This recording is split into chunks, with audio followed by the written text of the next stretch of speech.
I'm Daniel Hart from Sun South John Deere dealership, and we're going to give you a quick overview of operations of the John Deere 3E series.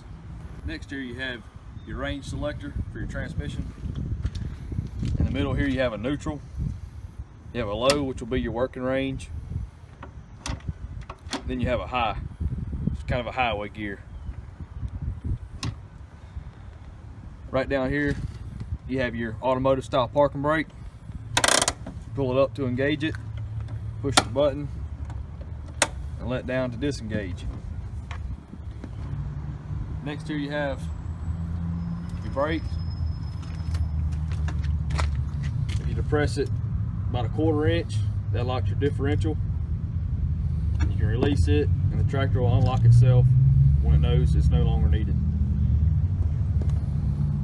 If your differential just won't cut it, you have 4-wheel drive engagement here.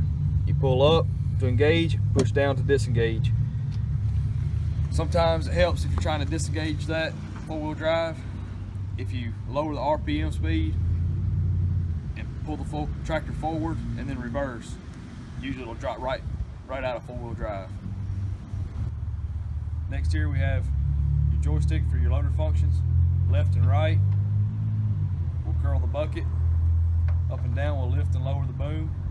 And also all the way forward you have a float detent to kind of help drag the bucket with the contour of the ground.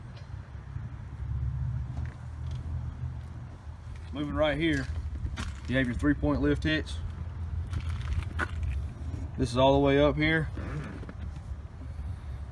And you also have a slide lock, so if you're pulling a little bottom plow, you can go back to the same position every time with ease. Moving on, we have your PTO engagement knob. It's a simple push-pull knob. To engage your PTO, you want to run your engine speed at 1500 RPMs per operator's manual. Pull the knob, that will engage your PTO. Raise your RPMs to 2500, where your PTO indicator is at, and you're ready to mow or whatever you're doing with your PTO there. To disengage your PTO, lower your engine speed, your RPMs to idle speed, and push your PTO knob down to disengage your rear implement. Also, if your PTO knob is engaged and you try to start your tractor, it will not crank. You have to disengage the knob and return the key. Next here we have your dash controls. This button right here will toggle through your LCD backlit screen. Features your PTO hours, your engine hours, soot levels, etc. Here you have your left turn signal, your right turn signal, and the center is off.